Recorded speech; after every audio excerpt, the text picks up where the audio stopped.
ठीक है, मैं बोर्ड पे जा रहा हूँ और अब जो भी आएगा वो जब मैं देखूंगा तभी मैं उसको ऐड करूंगा। मेरे पास इतना टाइम नहीं है कि बार बार मैं स्क्रीन पे आऊं। बेटा आपसे बोला है आप लोग जल्दी ज्वाइन करें, बिल्कुल टाइमली ज्वाइन करें। एक आदमी रखना पड़ेगा मतलब आप लोगों को एंटर कराने के लिए ना। ओके, मैं बोर्ड पे जा रहा हूँ।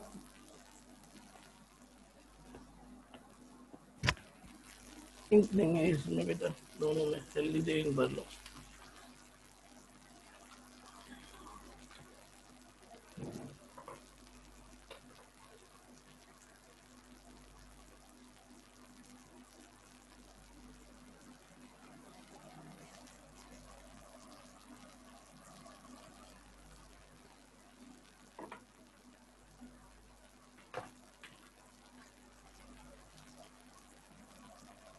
बच्चों ये हमारा आज का चौथा और आखिरी क्वांटम नंबर है। इसका नाम है स्पिन क्वांटम नंबर। इसका सिंबल होता है MS। कुछ बुकों में इसका सिंबल लिखा हुआ है S। जो भी हो हम लोग MS यूज करेंगे। प्यारे बच्चों ये क्वांटम नंबर अलग से पेश किया गया दो लोगों ने मिलकर, जिनके नाम थे यूलेनबेक और गॉडस्मिथ।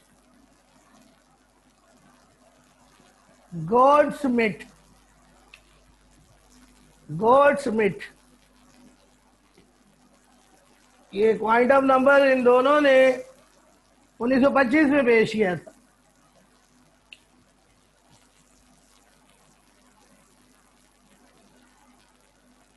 प्यारे बच्चों जैसा कि मैंने आपको बताया था, आपको याद होगा कि शुरू में 3 क्वांटम नंबर पेश किए गए, लेकिन ये तीनों क्वांटम नंबर इलेक्ट्रॉन के कंप्लीट बिहेवियर को डिफाइन नहीं कर पा रहे थे, जिसकी वजह से उस वक्त के ज़माने में ये बात डिबेटेबल हो गई कि इलेक्ट्रॉन को जाहिर करने के लिए एक और क्वांटम नंबर की ज़रूरत है। तो प्यारे बच्चों वो क्वांटम नंबर 1925 में यूलेनबेक और गॉडस्मिथ नामी साइंसदानों ने मिलकर पेश किया और इसको कहते हैं spin quantum number. Spin quantum number क्या शो करता है? Spin quantum number shows direction off spin of electron in an orbital. Direction of spin of electron in an orbital. और प्यारे बच्चों स्पिन जो होती है इलेक्ट्रॉन की वो दो तरह की होती है। स्पिन दो तरह की होती है। पहली स्पिन कहलाती है क्लॉकवाइज स्पिन और दूसरी कहलाती है एंटी क्लॉकवाइज स्पिन। प्यारे बच्चों क्लॉकवाइज स्पिन के लिए स्पिन क्वांटम नंबर की वैल्यू होती है +12 और एंटी क्लॉकवाइज के लिए इसकी वैल्यू होती है -12। बच्चों क्लॉकवाइज स्पिन के लिए हम ये साइन यूज करेंगे और एंटी क्लॉकवाइज के लिए ये साइन यूज करेंगे।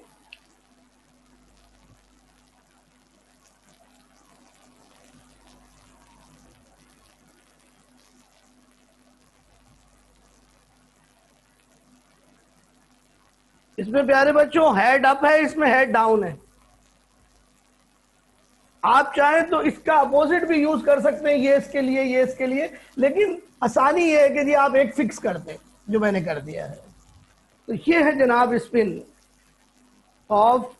Quantum number.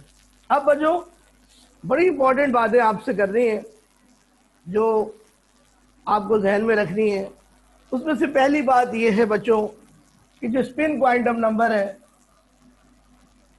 वो इंडिपेंडेंट है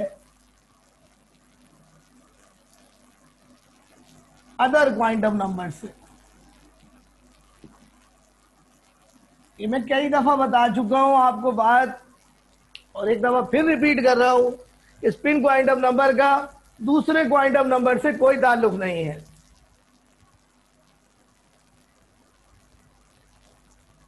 अब बच्चों चूंकि स्पिन क्वांटम नंबर की दो पॉसिबल वैल्यूज हैं, प्लस हाफ और माइनस हाफ, जो एक दूसरे के अपोजिट है। बच्चों कल आपको हमने बताया था कि एक ऑर्बिटल में दो इलेक्ट्रॉन्स होते हैं,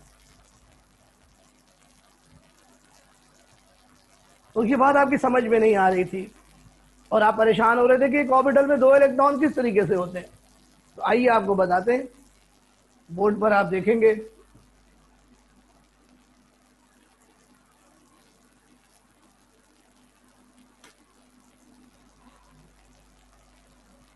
ये मैं मिटा रहा हूं बच्चों, ओके।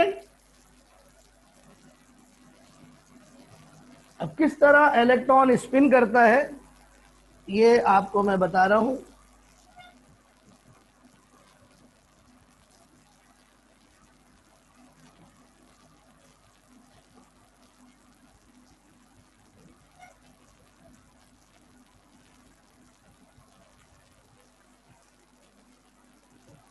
गौर से देखेंगे, एस में, एस सब शेल में या एस ऑर्बिटल में दो इलेक्ट्रॉन्स आते हैं। इन दो इलेक्ट्रॉन्स को हम इस तरीके से लिखते हैं, एस के ऊपर 2। अब इसको लिखने का दूसरा तरीका देखिए, एस बनाया छोटा, अब इसके ऊपर हम दो इलेक्ट्रॉन दिखाएंगे, एक इलेक्ट्रॉन क्लॉकवाइज घूमेगा, दूसरा इलेक्ट्रॉन एंटी क्लॉकवाइज घूमेगा। तो एक ऑर्बिटल में दो इलेक्ट्रॉन होंगे जिनकी स्पिन अपोजिट होगी, सेम स्पिन नहीं होगी। अब देखो इसी तरह P में 6 इलेक्ट्रॉन आते हैं, लेकिन P में 6 आते हैं, लेकिन P में आपको मालूम होना चाहिए कि P के 3 हिस्से होते हैं, PX, PY और PZ। तो बच्चों ये हमने दो दो इलेक्ट्रॉन इसमें दिखाने होंगे अपोजिट स्पिन के साथ। तो ये इस तरह 6 इलेक्ट्रॉन P में आएंगे। बच्चों एक और तरीका भी है इन इलेक्ट्रॉन्स को दिखाने का, वो ये है कि हम एस ऑर्बिटल के लिए एक सर्कल बनाएं और उसमें दो इलेक्ट्रॉन इस तरीके से एंटी क्लॉकवाइज और क्लॉकवाइज शो करें। P के इलेक्ट्रॉन्स बनाए तो 3 ऑर्बिटल्स हमें बनाने पड़ेंगे बिल्कुल बराबर बराबर, और उसमें बच्चों हम 6 इलेक्ट्रॉन्स अगर डालने हैं तो पहले हम एक एक करके एक एक इलेक्ट्रॉन डालेंगे और फिर पेयर बनाएंगे। इस तरह ये मुकम्मल तौर पे भर जाएगा। अब आप गौर से मेरी बात सुने, जो सबसे अहम बात है पूरे लेक्चर की। जब एक इलेक्ट्रॉन एक ऑर्बिटल में क्लॉकवाइज घूमता है तो इलेक्ट्रॉन जो है वो चार्ज होता है प्यारे बच्चों, और वो स्पिन कर रहा है। रूल के मुताबिक स्पिनिंग चार्ज जो है उससे मैग्नेटिक लाइंस ऑफ फोर्स निकलती हैं। तो इलेक्ट्रॉन बुनियादी तौर पर क्या है? स्पिनिंग चार्ज, और स्पिनिंग चार्ज से magnetic lines of force generate होती हैं, और magnetic lines of force generate होने की बिना पर इलेक्ट्रॉन के गिर्द एक छोटी सी मैग्नेटिक फील्ड क्रिएट हो जाती है। यानी एक इलेक्ट्रॉन एक छोटा सा मैग्नेट बन जाता है। गौर से सुने भाई, दोबारा सुने। इलेक्ट्रॉन एक स्पिनिंग चार्ज है, यानी एक घूमता हुआ चार्ज है। प्यारे बच्चों, कोई भी चार्ज बॉडी जो स्पिनिंग हो उससे magnetic lines of force generate होती हैं और उस बॉडी के गिर्द एक छोटी सी मैग्नेटिक फील्ड क्रिएट हो जाती है। यानी आप यूं समझ लें कि एक इलेक्ट्रॉन एक छोटा सा मैग्नेट है, टाइनी मैग्नेट है, मिनिएचर मैग्नेट है। Is it clear? अब मैं आपको समझाता हूं, बोर्ड के ऊपर देखिएगा। ये मैं मिटा रहा हूं बच्चों, जल्दी से कॉपी कर लीजिए।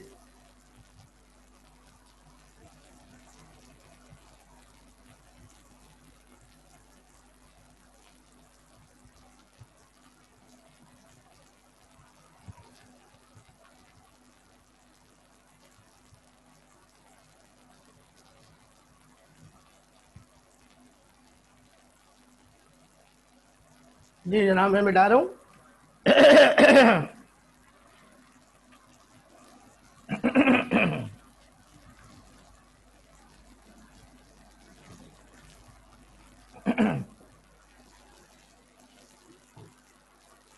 अब गौर से देखो बेटा, देखो ये एक इलेक्ट्रॉन क्लॉकवाइज घूम रहा है,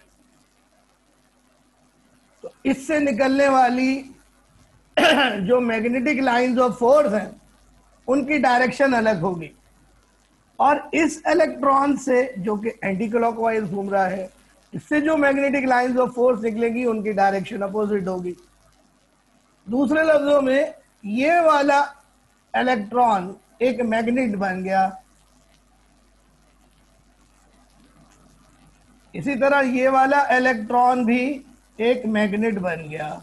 मैग्नेट के दो पोल्स होते हैं, नॉर्थ पोल और साउथ पोल, ठीक है। इसी तरीके से ये वाला जो इलेक्ट्रॉन है, इसमें साउथ पोल ऊपर होगा, नॉर्थ पोल नीचे होगा।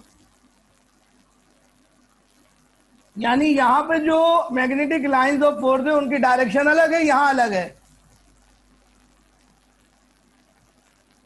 तो ये दो मैग्नेट्स हो गए, ये दो मैग्नेट्स हो गए, ये दोनों को एक साथ बना रहा हूं। ये नॉर्थ है, ये साउथ है, ये साउथ है, ये नॉर्थ है। क्लियर? देखो ये दो मैग्नेट्स एक दूसरे के साथ रख दिए मैंने, यूं यूं, सॉरी, ये बेटा यूं यूं, देखो नॉर्थ साउथ, नॉर्थ ऊपर है, ये साउथ है, ये नॉर्थ नीचे, साउथ ऊपर है। अब मुझको ये बताओ कि ये दोनों मैग्नेट एक दूसरे को अट्रैक्ट करेंगे या रिपल करेंगे? जल्दी बताओ, ये दोनों एक दूसरे को अट्रैक्ट करेंगे या रिपल? अगर तुमने बता दिया तो मेरा पूरा लेक्चर कामयाब हो गया।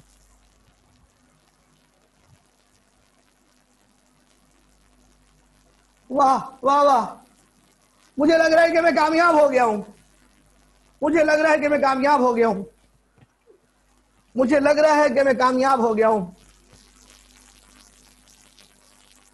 अल्लाहू अकबर, मैं कामयाब लग रहा हूं। हम होंगे कामयाब एक दिन, हम होंगे कामयाब एक दिन, हो गए कामयाब।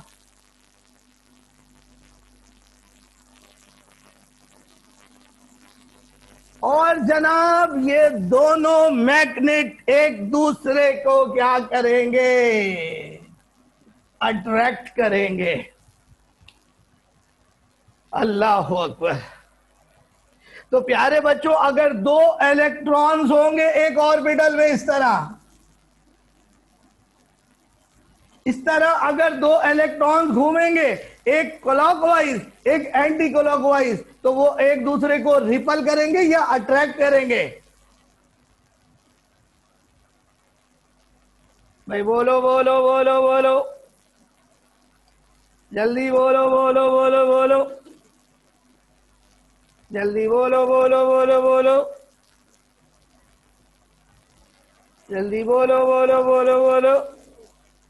यस, ये अट्रैक्ट करेंगे। तो अब समझ में आया कि एक ऑर्बिटल में दो से ज्यादा इलेक्ट्रॉन नहीं आ सकते, एक ऑर्बिटल में दो से ज्यादा इलेक्ट्रॉन नहीं आ सकते, क्योंकि दो इलेक्ट्रॉन एक दूसरे को ऑर्बिटल में अट्रैक्ट करते हैं।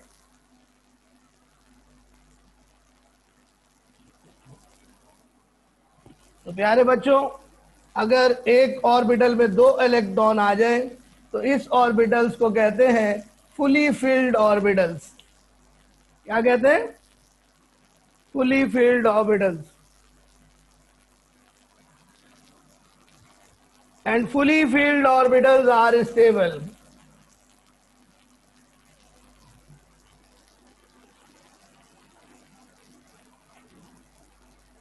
और अब एक और देख लीजिए, एक आखिरी चीज बस।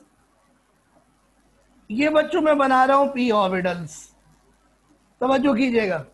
ये पी ऑर्बिटल्स हैं, P X Y, sorry P X, P Y और पी जेड। प्यारे बच्चों, ये तीनों ऑर्बिटल्स की एनर्जी सेम होती है। इन ऑर्बिटल्स को कहते हैं डी जेनरेट ऑर्बिटल्स। इनको शॉर्ट में मैं बोलता हूं डीओ। क्या बोलता हूं? डीओ। अब बच्चों गौर से सुने मेरी बात। प्यारे बच्चों, अगर हम पी ऑर्बिटल में इलेक्ट्रॉन्स ऐड करें, फॉर एग्जांपल हमारे पास 3 इलेक्ट्रॉन्स हैं जो हमें पी में डालने हैं, तो अब हम वो कैसे डालेंगे? उसके डालने का तरीका ये है कि प्यारे बच्चों, जब डीजेनरेट ऑर्बिटल्स में इलेक्ट्रॉन हम डालेंगे तो हर ऑर्बिटल में पहले एक एक इलेक्ट्रॉन डालेंगे। जब तक तमाम ऑर्बिटल्स में एक एक इलेक्ट्रॉन नहीं हो जाता, हम पेयरिंग स्टार्ट नहीं कर सकते।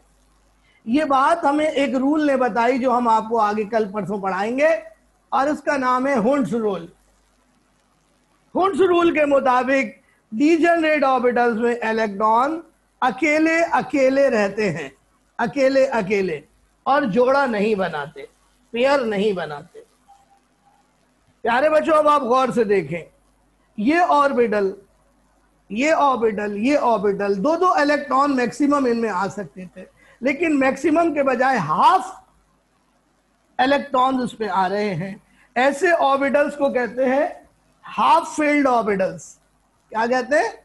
हाफ फिल्ड ऑर्बिटल्स, यानी हफ्फो, यानी हफ्फो। और हफ्फो भी क्या समझे जाते हैं? स्टेबल समझे जाते हैं। हफ्फो भी क्या समझे जाते हैं? स्टेबल। तो चाहे बच्चों हफ्फो की शक्ल में ऑर्बिटल्स हो या फफ्फो की शक्ल में ऑर्बिटल्स हो, वो ऑर्बिटल्स स्टेबल होते हैं। अच्छा, यहां तो बात समझ में आ गई थी कि फफ्फो इसलिए स्टेबल है क्योंकि दो इलेक्ट्रॉन अपोजिट स्पिन के साथ हैं, एक दूसरे को अट्रैक्ट करेंगे। लेकिन यहां पे क्यों ऐसा है कि ये सब एक एक इलेक्ट्रॉन्स हैं और ये क्यों स्टेबल है? तो इसका जवाब सुन लीजिए प्यारे बच्चों। ये देखिए, एक ऑर्बिटल में एक इलेक्ट्रॉन है, दूसरे में एक इलेक्ट्रॉन है, तीसरे में एक इलेक्ट्रॉन है। प्यारे बच्चों, तमाम ऑर्बिटल्स में यकसा इलेक्ट्रॉन है। यहां यहां यकसा इलेक्ट्रॉन्स है। तो प्यारे बच्चों, इस तरह की जो डिस्ट्रीब्यूशन है उसे कहते हैं सिमेट्रिकल इलेक्ट्रॉनिक डिस्ट्रीब्यूशन। क्या कहते हैं? सिमेट्रिकल इलेक्ट्रॉनिक डिस्ट्रीब्यूशन, यानी सबके पास एक एक इलेक्ट्रॉन आ गया, मसावात हो गई। अब कोई लड़ाई झगड़ा नहीं है, मेरे पास भी एक है, इसके पास भी एक है, इसके पास भी एक है, सबके पास एक एक है, तीनों भाइयों के पास एक एक इलेक्ट्रॉन। बात समझ गए? तो प्यारे बच्चों, मसावात से स्टेबिलिटी आती है, यूनिफॉर्मिटी से स्टेबिलिटी आती है। तो ये यूनिफॉर्मिटी है इलेक्ट्रॉनों की, uniform distribution, and it creates attraction. अनुष्य पेयर नहीं बना रहे, पेयर बनाएंगे जिंदगी तबाह हो जाएगी।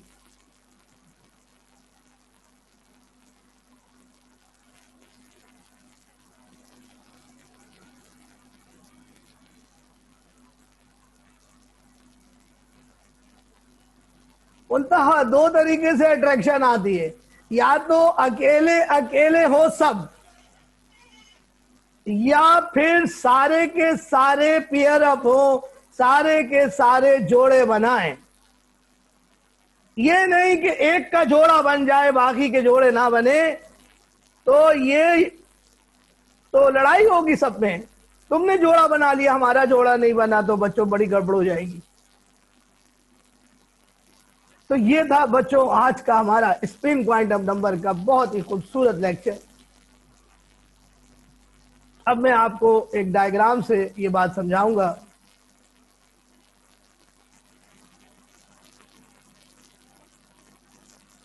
और फिर टॉपिक को वाइंड अप करेंगे।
जी स्टूडेंट्स, अब एक डायग्राम से आपको ये समझाते हैं। स्क्रीन शेयर कर रहा हूं आपके साथ।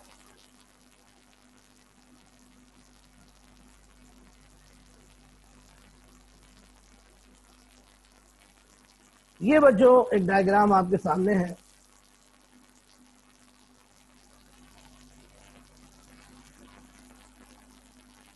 गौर से देखिए, ये इलेक्ट्रॉन है, हरे रंग से आपके सामने बना हुआ है।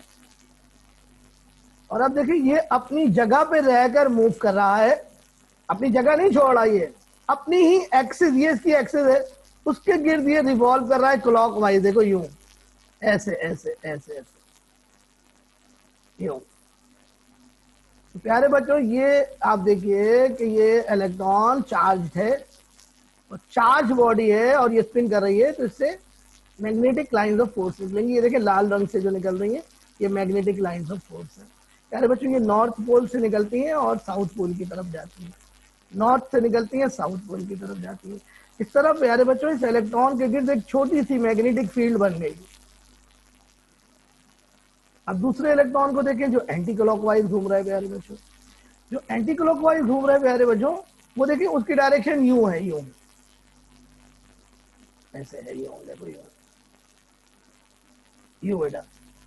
ये जो इससे मैग्नेटिक लाइंस ऑफ फोर्स निकलेंगी, उसकी डायरेक्शन अपोजिट होगी। देखो, मैग्नेटिक लाइंस ऑफ फोर्स की डायरेक्शन होती है हमेशा नॉर्थ पोल से साउथ पोल की तरफ। तो ये देखो, ये नॉर्थ से साउथ की तरफ निकल रही है, उल्टी डायरेक्शन में निकल रही है, जिसके नतीजे में एक छोटी सी मैग्नेटिक फील्ड यहां पर भी क्रिएट हो गई। इस तरह प्यारे बच्चों, ये दोनों इलेक्ट्रॉन्स एक ही ऑर्बिटल में जब घूमेंगे तो इनके दरमियान अट्रैक्शन पैदा हो जाएगी। बिल्कुल ऐसे ही होगा जैसे दो मैग्नेट विद अपोजिट स्पिन एक दूसरे को खींच रहे हैं। दो मैग्नेट जिनके opposite poles, north pole, south pole, opposite direction में एक दूसरे को खींच रहे हैं। देखो देखो, गौर से देखो, देखो ये नॉर्थ और साउथ पोल है। ये नॉर्थ और साउथ पोल है, एक दूसरे को अट्रैक्ट करेंगे क्योंकि दो मैग्नेट एक दूसरे को अट्रैक्ट करते हैं। तो बच्चों, एक सिंगल इलेक्ट्रॉन, एक सिंगल इलेक्ट्रॉन, एक अनपियर्ड इलेक्ट्रॉन, एक अकेला इलेक्ट्रॉन हमेशा हमेशा एक मैग्नेट के तौर पर एक्ट करता है, mini magnet. An unpaired electron is like a mini magnet. Is it clear? ये बच्चों हमारा आज का टॉपिक मुकम्मल हुआ। तो बच्चों, बात समझ में आई आपके? आज का लेक्चर बहुत इंपॉर्टेंट था बच्चों। प्लीज मुझे बताएं कि कोई सवाल आपको करना है तो कर ले, अभी हमारे पास टाइम भी है।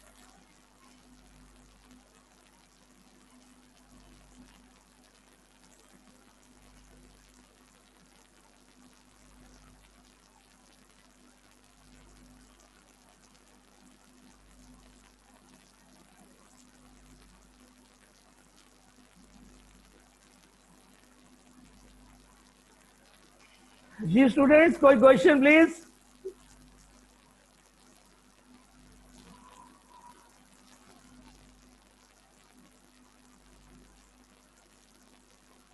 हफो स्टेबल होता है, अट्रैक्ट नहीं होगा हफो में, हफो स्टेबल होता है बस।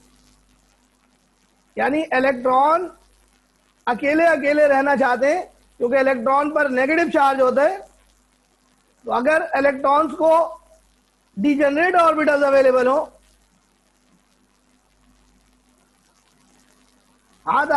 सुन लो बात को, हाफ फील्ड ऑर्बिटल्स जो होते हैं इलेक्ट्रॉन उसमें अकेले अकेले रहना चाहते हैं क्योंकि इलेक्ट्रॉन्स के दरमियान रिपल्जन होती है नेगेटिव चार्ज की वजह से। अब अगर इलेक्ट्रॉन्स को डिजेनरेट ऑर्बिटल्स अवेलेबल हैं तो इलेक्ट्रॉन उनमें अकेले अकेले रहेंगे, जो जाहिर सी बात है रिपल्जन को कम कर देगा। रिपल्जन कम होगी तो ऑटोमेटिकली अट्रैक्शन बढ़ जाएगी।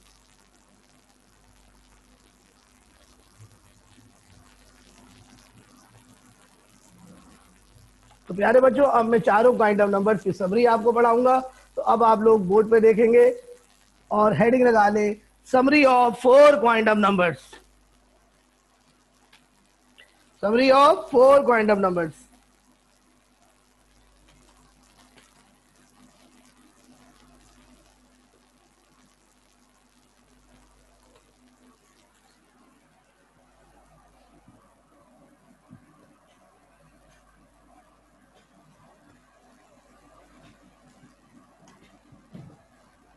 Summary of 4 quantum numbers. तो प्यारे बच्चों, आपको कॉलम बनाने हैं, टोटल कॉलम 6। सबसे पहले हम पहले कॉलम में लिखेंगे n, दूसरे कॉलम में लिखेंगे l, तीसरे कॉलम में लिखेंगे m,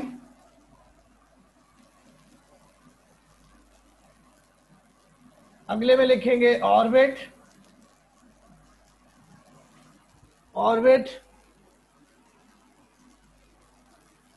अगले में लिखेंगे ऑर्बिटल,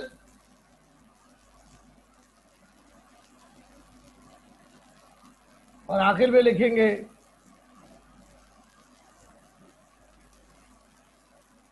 एलिमेंट्स। ये आपको कॉलम बनाना होगा, थोड़ा बड़ा है यार, इसको देख लो बेटा। तो सबसे पहले बेटा देखो,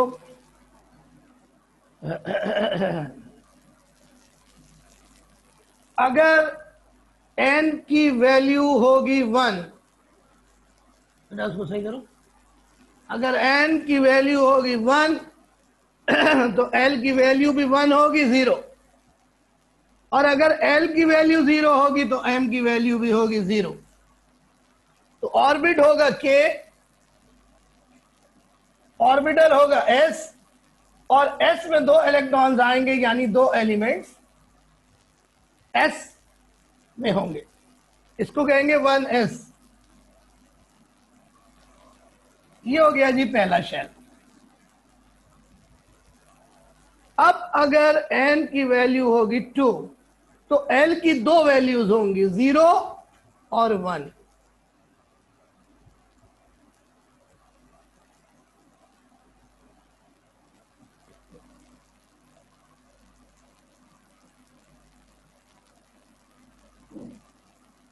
भाई समझते रहो, जितनी n की वैल्यू होती है उतनी l की वैल्यूज होती हैं। तो अब अगर 2 वैल्यूज है, n 2 है, तो l की भी 2 वैल्यूज होंगी, 0 और 1। 0 का मतलब है m की भी 0 वैल्यू होगी, 1 का मतलब है m की 3 वैल्यूज होंगी। कौन कौन सी? -1, 0, +1। तो ये कौन सा ऑर्बिट को रिप्रेजेंट करेगा? l को। और l में 2 ऑर्बिटल्स होंगे, 2s और 2p। 2s में 2 एलिमेंट्स आएंगे, 2p में 6 एलिमेंट्स आएंगे। तो टोटल 8 एलिमेंट्स आएंगे l शेल के अंदर। अब अगर n की वैल्यू हम 3 लेंगे तो l की भी 3 वैल्यूज होंगी, 0, 1, 2। तो 0 वैल्यू होगी l की, तो m की भी 0 वैल्यूज होगी, m की 0 वैल्यू होगी। और अगर l की वैल्यू होगी 1 तो m की वैल्यू निकालेंगे फार्मूले से। क्या फार्मूला है? फार्मूला क्या है? माइनस एल से 0 प्लस एल, ये फार्मूला था। फिर उधर से निकाल के करो।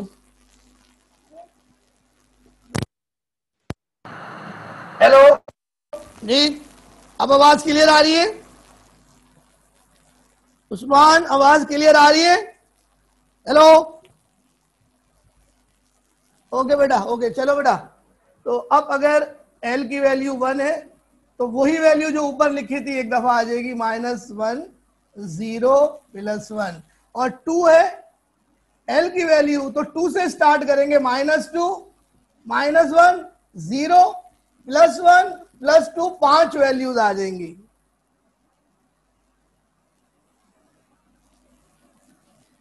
तो प्यारे बच्चों, ये कौन सा शेल होगा? एम। इसमें पहला जो सब शेल होगा वो होगा 3s, 3p और 3d।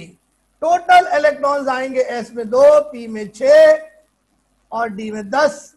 तो टोटल एलिमेंट्स हो गए 18। यहां टोटल एलिमेंट्स हो गए 8। पीरियोडिक टेबल बन रहा है भाई आपके लिए एक तरीके से। अब ये 4 वैल्यू आएगी, लेकिन उसके लिए प्यारे बच्चों ये आप मुझे करके दिखाएंगे। n = 4, 0 1 2 3, ये आप मुझे मुकम्मल करके दिखाएंगे जल्दी से, because time is going towards the end. जल्दी से आप ये चार्ट कॉपी कीजिए और n = 4 के लिए मुझे ये तमाम चीजें निकाल के दिखाएं।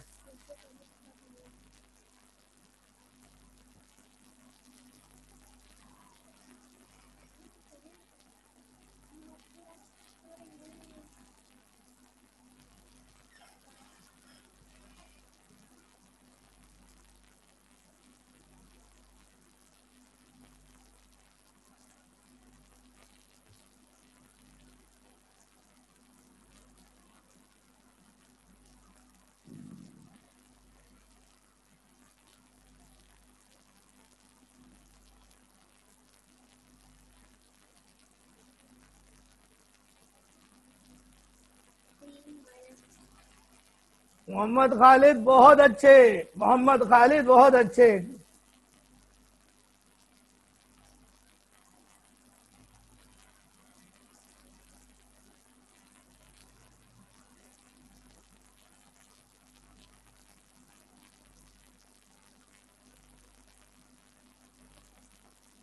हर्षा 32 एलिमेंट, बहुत अच्छा हर्षा, एब्सोल्युटली राइट।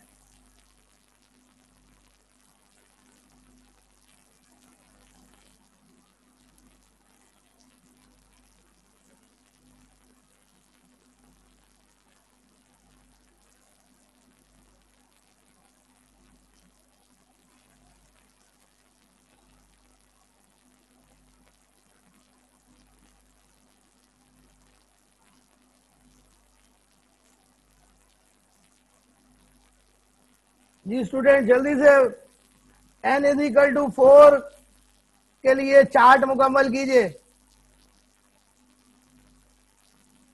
याद रहे कि m की ज्यादा से ज्यादा 7 वैल्यूज होती हैं।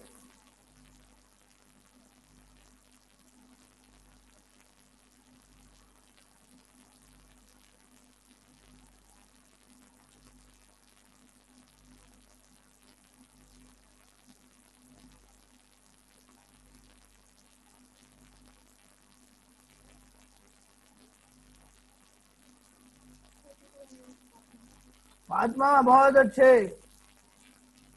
अब बच्चों n = 4 तक हो गया है। अब घर से यानी कल आप लोग n = 5 6 7 तक करेंगे, लेकिन उन सब में 32 ही एलिमेंट्स पॉसिबल होंगे।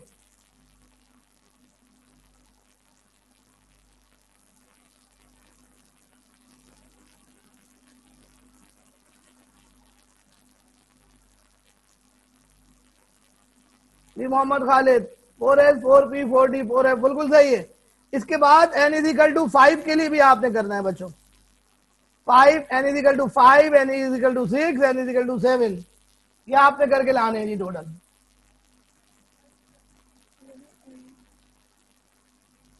एमन राव बिल्कुल सही किया है जी, वेरी गुड, जिंदाबाद, जबरदस्त। और बच्चों यहीं पर हमारा आज का लेक्चर खत्म हो रहा है। कल के लेक्चर की हेडिंग लगा के रखिएगा, एटॉमिक स्ट्रक्चर का तीसरा पोर्शन शुरू करेंगे कल, इलेक्ट्रॉनिक कॉन्फ़िगरेशन, थर्ड हिस्सा शुरू करेंगे कल, जिसका नाम है इलेक्ट्रॉनिक कॉन्फ़िगरेशन, ईसी। और आप अंदाजा लगा सकते हैं कि कितना अहम तरीन टॉपिक होगा ये कल।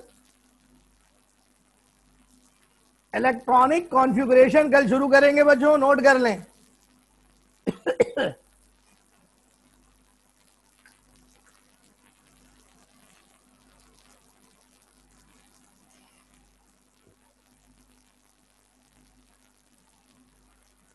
तो जनाबे वाला, आज का लेक्चर यहाँ पे खत्म हो गया, लेकिन उससे पहले मुझे आपसे सवाल करना है भाई, आज का लेक्चर आपको कैसे समझ में आया बेटा?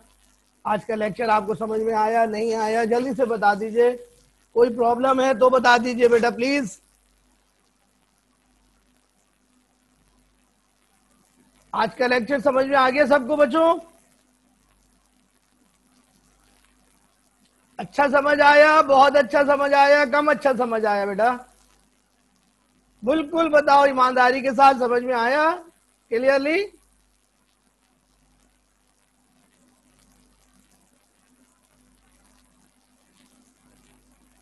जी,